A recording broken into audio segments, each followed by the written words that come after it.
Nós tivemos em dezembro uma série de mensagens no Evangelho de Lucas, e em uma delas teve uma mensagem que Deus nos deu e que terminava com a seguinte frase: vai sobrar milagres. Naquela semana nós nos sentamos para fechar o projeto daqui do C3, e os valores eram infinitamente muito mais absurdos do que nós pensávamos. E alguns disseram: pastor, será que não poderíamos desistir, nos preparar melhor? E aquela foi a palavra que veio ao meu coração: não, porque 2024 será um ano de milagres.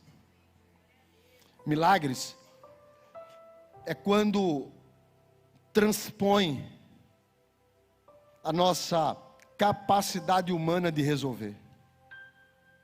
Quando desistimos e não acreditamos mais em nós mesmos. E então, quando não tem mais nenhuma possibilidade humana, a gente enxerga Deus agindo, e a gente acredita que é quando o sobrenatural chega que o milagre acontece. E eu creio que eu vou virar de 23 para 24 dizendo: será um ano de milagres.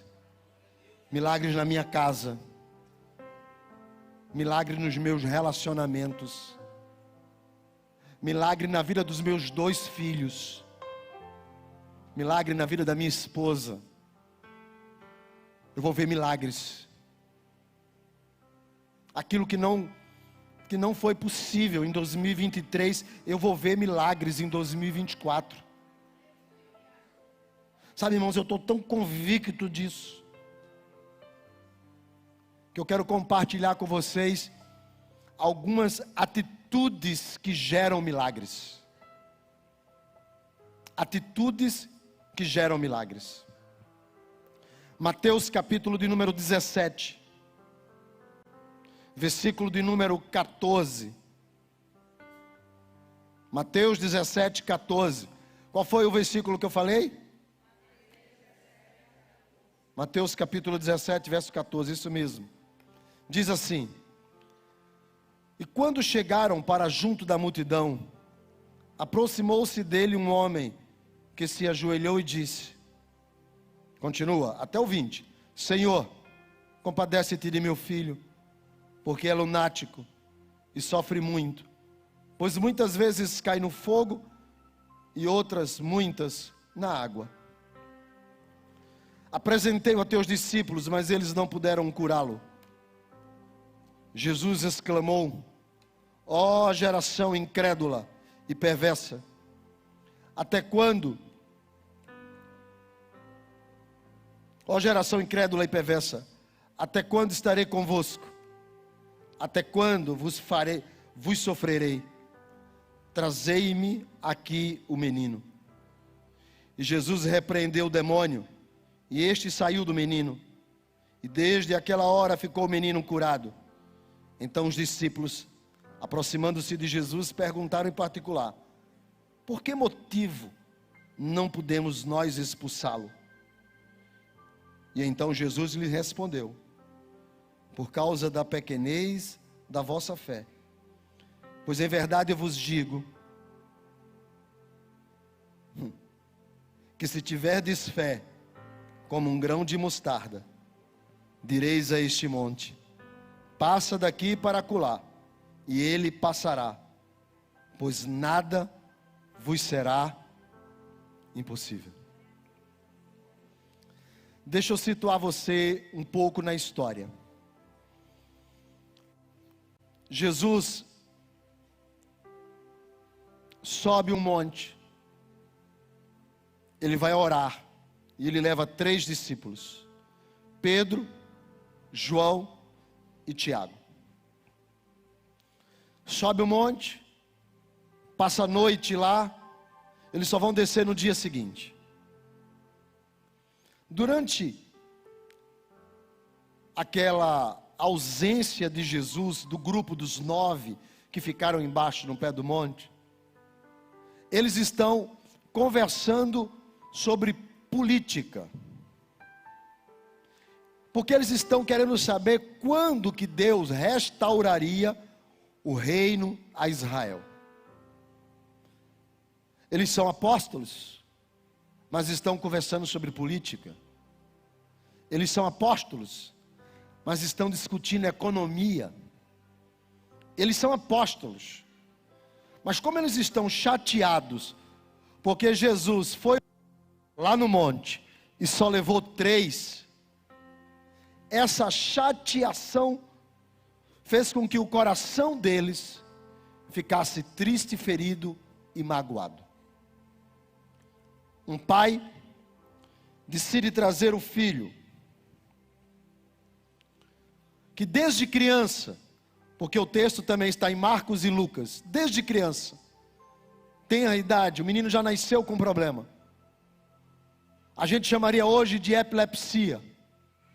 Eles chamavam de lunático, porque a ideia de lunático é que quando a lua ficava cheia, o menino ficava perturbado. Então, eles diziam que era efeito da lua, e por isso chamavam o menino de lunático. O pai traz o menino, porque os apóstolos estão acostumados a curar, expulsar demônio, fazer milagres. Mas a ausência de Jesus abre o coração deles para discutir política, religião, economia, profecia e tantas outras coisas. Eles estão discutindo.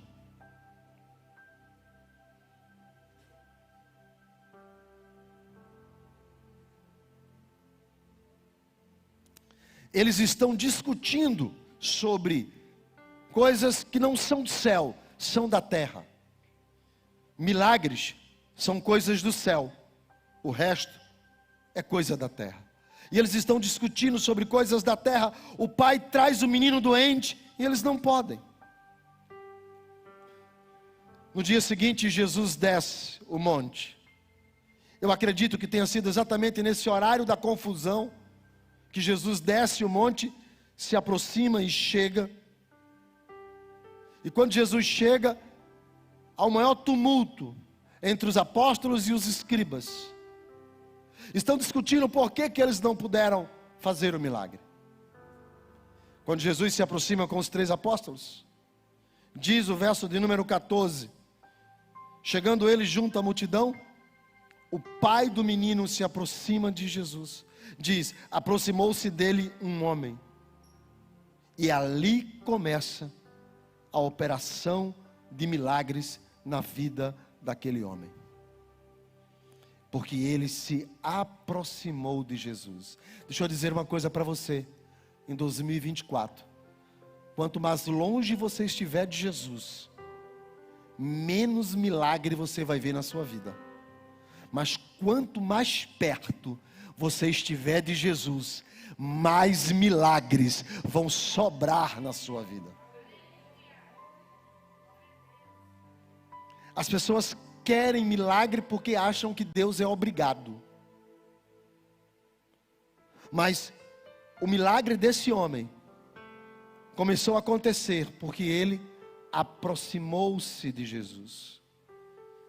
E olha, ele foi pedir pelo filho. O milagre nem era para ele. Só que às vezes nós sofremos até com a dor do outro. E o pai estava ali e já estava vivendo na esfera do impossível. E nem os apóstolos puderam resolver. A dor era tamanha. Então ele se aproxima de Jesus e faz a segunda coisa. Diz o texto: se ajoelhou. Há uma palavra no grego que diz que o ajoelhar-se é reconhecer, é admitir que ele tem o poder. Ajoelhar-se é acreditar que ele pode, é saber que ele está acima, é saber de que o Cristo que ele está prostrado tem poder para mudar qualquer que seja a história. Irmãos, eu vi muitas coisas que eu coloquei a mão na cabeça em 2023 e falei, meu Deus, e agora? E eu vi Deus operar. Mas deixa eu te dizer uma coisa, 2024 vai ser muito mais milagre sobre a nossa vida. Eu creio nisso. Eu creio. Eu já começo a prostrar o meu coração. Eu já começo a me ajoelhar a partir de hoje. Eu quero entrar o ano de 2024 já de joelhos. Eu quero já dizer, eu sei que o Senhor tem poder para mudar essa história. E o pai do menino, ao prostrar-se, diz o verso ainda 14, que ele se prostra e ele diz assim, ó, se aproxima, se ajoelha e disse. Essa palavra disse é lego, falou, declarou, verbalizou o seu problema. A gente não tem que contar problema para os outros, amém? Você não tem que contar o seu problema para os outros, mas você tem que contar os seus problemas para Jesus. Você não precisa contar o seu problema para os outros, mas você pode contar os seus problemas para... Camarada, chegou a mulher, o filho morreu, aí ela veio falar com o profeta, que sabia que ele podia resolver, foi ele que declarou que a mulher seria mãe. No meio do caminho, o moço do profeta chega e pergunta para a mulher, a senhora está bem? E o que é que ela responde? Está tudo. Só fale quem pode resolver. Quem não pode resolver, você não precisa falar nada. Camarada, se dobra diante de Jesus e verbaliza o problema. Se meu filho está doente, trouxe para os teus apóstolos, eles não puderam fazer. Verso de número 15, ele diz, compadece-te do meu filho, sinta piedade, faça alguma coisa, porque o Senhor não é obrigado a fazer. Deus não é obrigado a resolver o seu problema, amém? Mas se você clamar, Ele pode resolver. Se você pedir, Ele pode fazer. Ele pode. E Ele diz, compadece-te desse menino, tenha misericórdia dessa criança. Compadece-te, porque eu sei que tudo é graça. E ele diz, apresentei os seus discípulos, verso 16, mas não puderam curá-lo. Ora, a Bíblia vai dizer que Jesus expulsa o demônio. Então o problema não era cura, era possessão. Deixa eu te dizer uma coisa. Às vezes a gente quer dizer o que Deus tem que fazer, mas não precisa. Ele sabe o que Ele precisa na sua vida. Deixa eu dizer, deixa eu começar a chatear você. Nos últimos minutos de 23, vire para a pessoa que está do seu lado e diga para ela, Deus sabe o que você precisa. Mas agora diga mais forte para essa pessoa, Deus sabe o que você precisa. Mas mesmo assim tu fala para Ele. E o pai do menino disse, tenha compaixão. Tenha compaixão, porque quando a gente verbaliza, quando a gente bota para fora, quando a gente entrega nas mãos de Deus, quando a gente coloca o nosso problema diante dEle, quando Ele agir, você sabe quem foi que fez. Amém? E ele diz para o menino, e ele diz para Jesus, o Senhor pode fazer, compadece-te. Em Lucas e em Marcos, ele diz assim para Jesus, será que o Senhor pode? Jesus pergunta para ele, será que você pode crer? E ele responde, ajude a minha fé.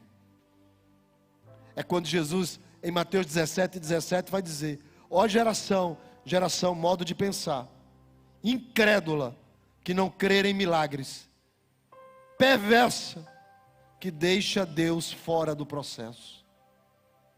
Até quando vocês vão viver sem crer que eu posso agir?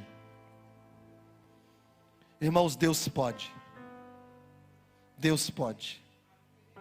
Eu falei para a pastora Leonor, em 2017, foi o último ano que nós estivemos aqui, na virada de ano.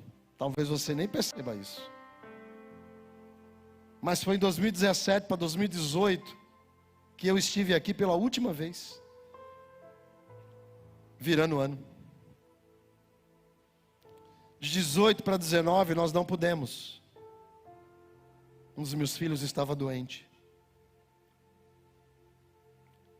De 2019 para eu voltei à igreja do meu período sabático em outubro de 2019. Não, desculpa, setembro, já no resgate. Eu vim para o resgate, setembro de 2019. Mas no final do ano eu não quis vir. Meu coração estava dolorido. 20 nós tivemos a pandemia. 21, pandemia. E os nossos 2 cultos de 20 e 21 foram online. De 22 para 23, eu estava lá em Portugal, com o Lucas e com a Hannah. E eu disse para ela, fazem 5 anos que nós estamos sem ir ao culto da virada. E eu disse ao pastor dentro do carro, o Gabriel ouviu. Esse ano, eu creio, mas como eu creio, de toda a minha alma, de todo o meu coração, de toda a minha mente, esse ano, nós declaramos, será um ano de milagres. Eu vou ver milagres, eu vou ver transformações, eu vou ver restauração, eu vou ver casais restaurados, eu vou ver mulheres e homens que não podem gerar, grávidos de filhos aqui dentro. Eu vou ver pessoas curadas de depressão, de estresse, de doenças que o médico vai dizer assim, olha, não sei se tem jeito, deixa eu te falar, tem jeito. Eu creio que toda a adversidade, toda a luta, portas fechadas, desalentos e desencantos, como esse pai, anos sofrendo, e nem os apóstolos puderam fazer nada. Mas quando ele se aproxima de Jesus, reconhece que Jesus é, e abre o coração para Jesus, e diz para ele, o Senhor pode fazer. Há poder no Senhor, há poder nas tuas mãos, há poder no eterno. Eu creio nisso.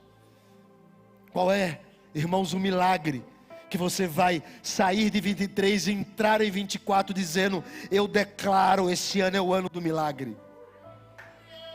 Eu declaro. 2023, 2024, sabe aonde nós vamos virar o ano? Aqui, nesse espaço novo do C3.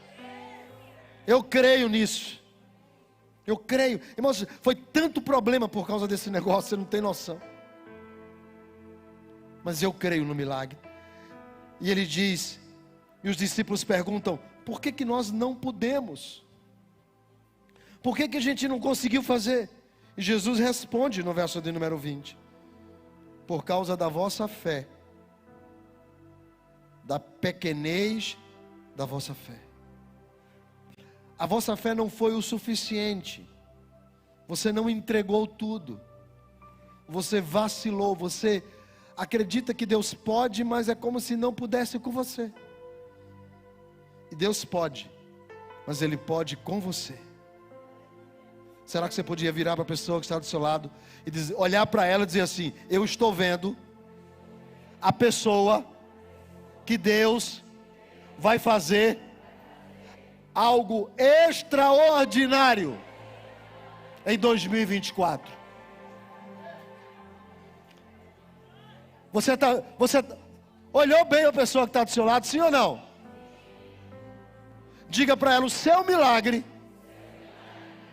vai chegar em 2024. Porque Deus disse para o pastor que na Canaã é ano de... Eu creio nisso. Eu creio.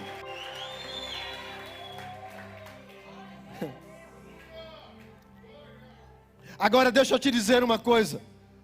Quando você entrou aqui, cadê a minha semente que estava aqui, Gabriel? Você botou aqui, Gabriel? Gabriel, esse é um dos nomes mais bonitos que tem nessa igreja. É que meu filho mais novo é Gabriel também. Quando você entrou aqui, você recebeu uma semente. Sabe que semente é essa? Mostarda. Semente de... Se você olhar para ela, olha o tamanho dessa semente. Você está vendo? Agora, vê Mateus capítulo 13, versículo de número 32. Olha o que é que está escrito. Não, 31, vai pelo 31. Jesus lhe propôs uma parábola dizendo: o reino dos céus é semelhante a um grão de mostarda, que um homem tomou e plantou no seu campo. 32. O qual é na verdade a menor de todas as... Olha o tamanho dessa semente, gente. É porque botaram aqui um monte de bolinha, porque se botar só um se perdia. Mas olha o tamanho dessa semente. Você está vendo, sim ou não? Recebeu, sim ou não?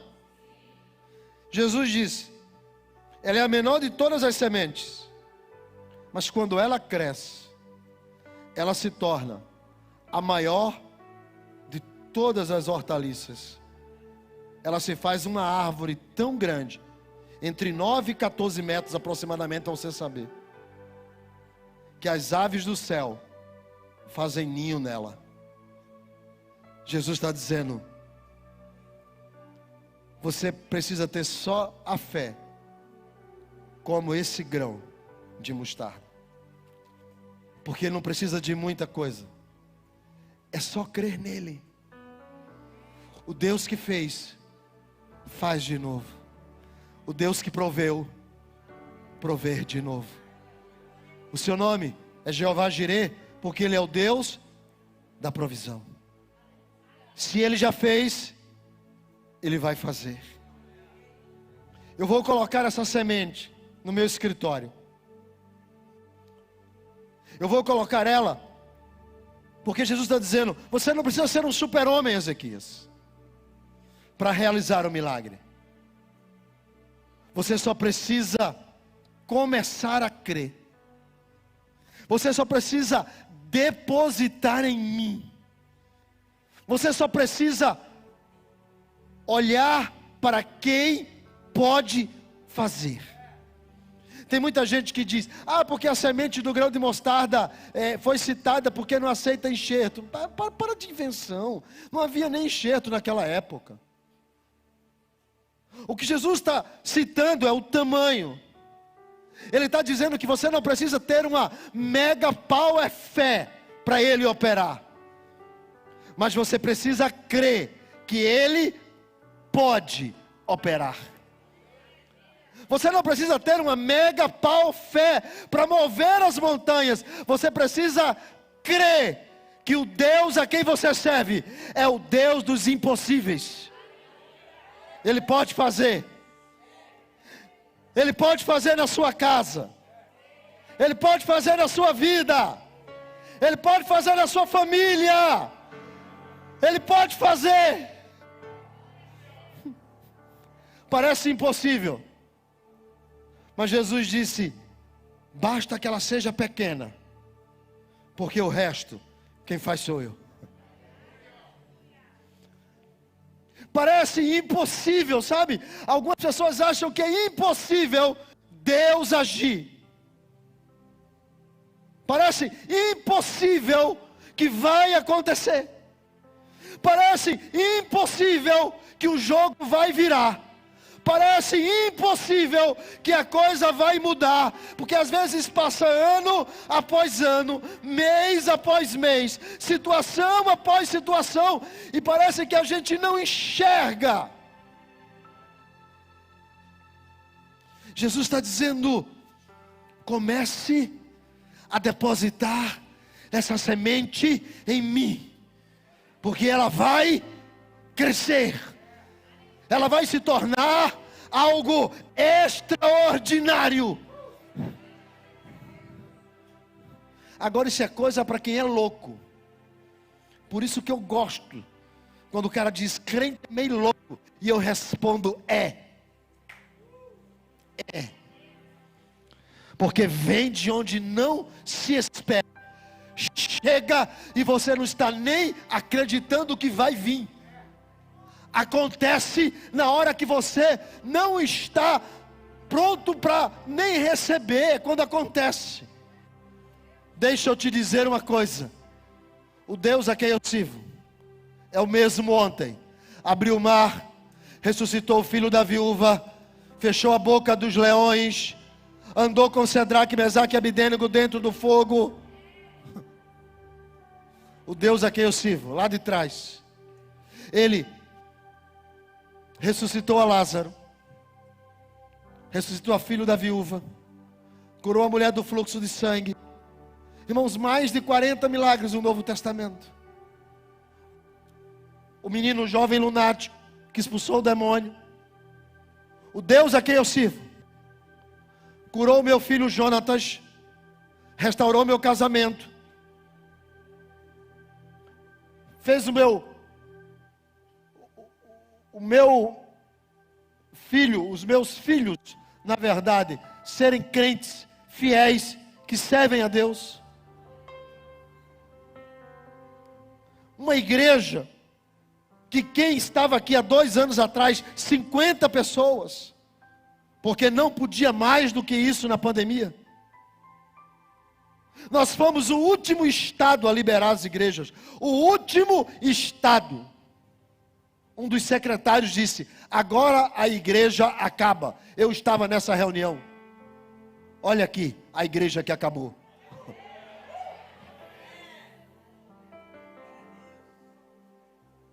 O Deus a quem eu sirvo é um Deus de milagres. Vire para a pessoa que está do seu lado e diga para ela: você precisa crer. Repita para ela de novo: você precisa. Agora diga para ela: não precisa nem ser muito, como um grão de mostarda.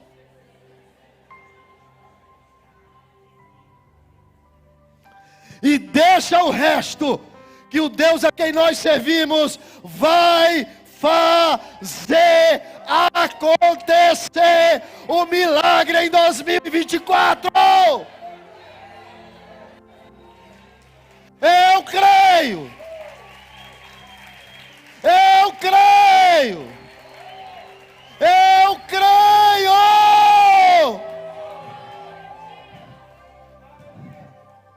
Eu creio, irmãos, como eu estou crendo.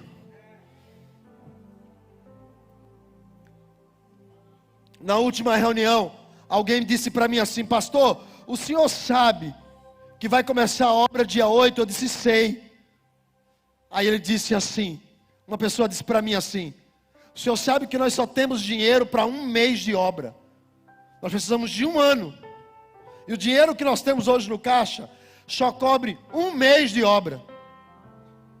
Deixa eu te dizer uma coisa: se o dinheiro cobrisse só 1 semana, eu não estava preocupado, porque na semana seguinte Deus ia prover. E se cabe 1 mês, não tem problema, vai vir no outro. Agora domingo eu começo uma série. Eu vou contar para vocês o segredo da prosperidade, porque eu posso garantir, eu ando na prosperidade. Eu ando. Eu tenho a mulher mais bonita dessa igreja.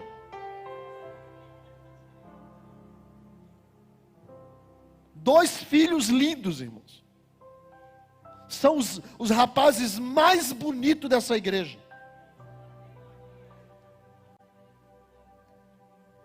E eu sou o homem mais bonito dessa igreja. Cada um que se ache, não é não? Cada um que se ache. Eu ando na prosperidade. E domingo a gente vai estar falando sobre isso. O segredo de Próton. Está nas escrituras de Gênesis e Apocalipse. Eu creio. Domingo, os 3 cultos. O segredo de Próton. O segredo que Deus deixou nas escrituras. E eu quero abraçar isso. 2024 será um ano de milagres. O que você espera? O que é que você espera? O que é que nós esperamos para 2024? Eu vou andar com a minha semente. Ô Jane, pode abrir aqui e pega, que eu vou deixar umas no escritório, uma lá em casa, e outra eu vou andar com ela. Porque Jesus está dizendo, você não precisa de muita coisa. Você só precisa crer. Fé como um grão de mostarda. Você só precisa crer. Você só precisa crer. Quem crê que Deus vai agir? Quem crê que Deus vai chegar na sua casa? Irmãos, eu não vim para a igreja 2023 para 2024 em vão não. Eu não vim em vão não. Eu vim aqui para receber a unção. Porque 2024 será o ano do milagre. E eu vou entrar nesse milagre. Eu creio nisso. Eu creio. 2024 nós vamos ver coisas extraordinárias acontecer. Porque, Bira, se a gente diz que 23 era de crescimento, e a gente termina com todos os números positivos,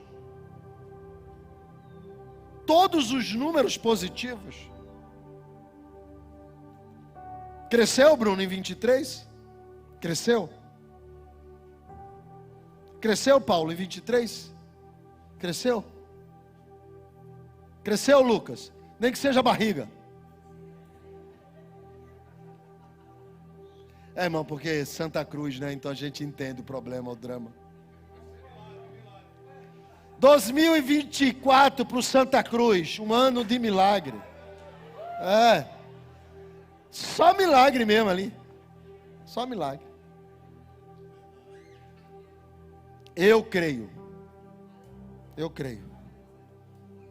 Eu vou ouvir nessa igreja testemunhos de cura. Eu vou ver nessa igreja testemunhos de salvação. Transformação. Porque não tem milagre maior do que o de salvação. Transformação. Eu vou ver assim, ó. Olha como que o Benilton diz. Há 3 anos na igreja, mas eu não me sentia da igreja. Esse ano eu me senti da igreja. Tem gente que pode estar aqui até há 3 anos e não se sente da igreja. Por isso que não serve. Por isso que não se envolve. Por isso que não está no GC. Por isso que não está na câmara. Porque vem, mas não se sente. Mas esse ano, Deus vai construir estradas no meio do mar. Vai fazer caminhos no deserto. Vai fazer caminhos no deserto. Vai ou não vai? Deus vai fazer caminhos no deserto. Eu vejo isso. Quem tem aqui, irmãos, a diferença de um milagre e de uma bênção, eu já contei para vocês. A bênção é assim: você está doente, aí você vai para um médico, o médico passa um remédio, faz uma cirurgia, e você sai do hospital saudável. Isso não é um milagre. Isso é uma bênção. Ok? Isso é uma bênção. Milagre é assim: você está doente, vai para o médico, e o médico diz para você: remédio não resolve, cirurgia não resolve, nada nessa terra resolve, pode ir para casa. Você vai para casa. Naquela noite, que poderia ser a pior de todas as noites, o sobrenatural vem do céu sobre a sua casa. No dia seguinte, você fala assim: alguma coisa diferente aconteceu. E você fala: marca de novo o médico. E a mulher diz assim: você está maluco, homem? Se marca de novo. Mas ele já disse que tu viesse para casa para morrer. Marca que eu vou lá conversar com ele. E quando vai lá, você chega, o médico diz: eu disse, remédio não resolve, cirurgia não resolve. Disse: doutor, dá para fazer exame de novo? Disse: mas o senhor fez semana passada. Faz de novo. E quando faz o exame, o médico faz assim: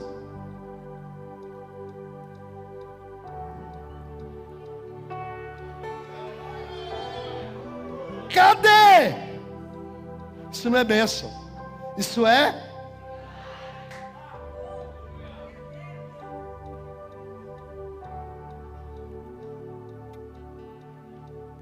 o camarada contou para mim uma história. E a gente vai cantar. Mas o cara contou para mim uma história assim: desempregado.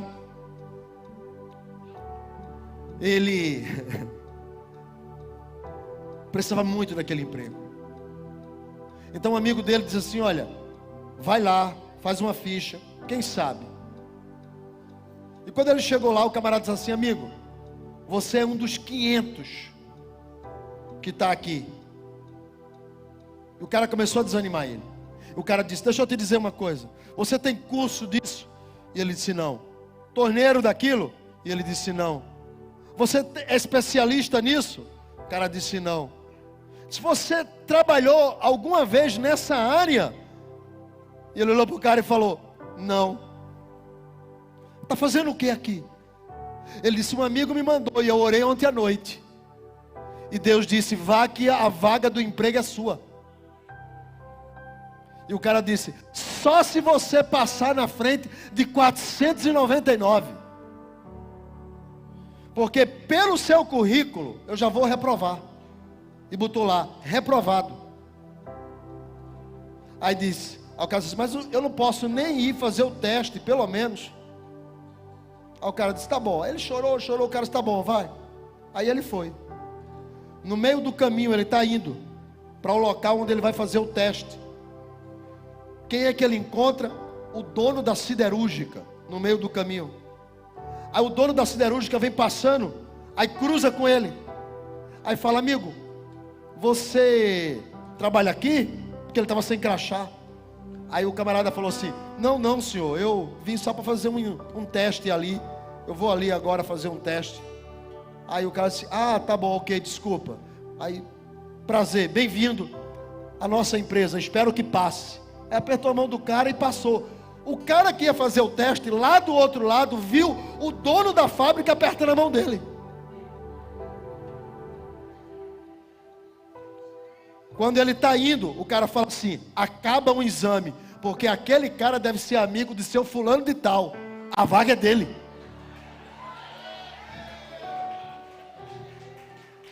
A diferença de bênção é uma coisa, para milagre é outra. A bênção é quando não tem jeito na terra, aí Deus resolve abrir a janela do céu. Você está entendendo, sim ou não? Então diga à pessoa que está do seu lado: Deus vai abrir caminho no meio do mar. Ele vai fazer estrada no deserto, só para você passar. Por quê, pastor? Porque 2024 vai ser o ano de milagre. Se você crê nisso, fica de pé. Uhul! Eu creio Eu creio. Irmãos, quando Deus fala, está falado. Se você não é crente, não é da nossa igreja, deixa eu te falar uma coisa. Pastor, eu não sou crente, eu não sou dessa igreja. Você vai orar conosco esta noite e vai dizer: Senhor, eu quero também dessa bênção. Eu quero que aconteça um milagre. Eu quero convidar você a estar aqui todos os domingos agora de janeiro, porque nós vamos fazer uma aliança com Deus os próximos 4 domingos. E eu creio que Deus vai abrir as portas do céu sobre a nossa vida e sobre a nossa casa. Eu creio nisso. Se você quer, comece a adorar a Deus conosco.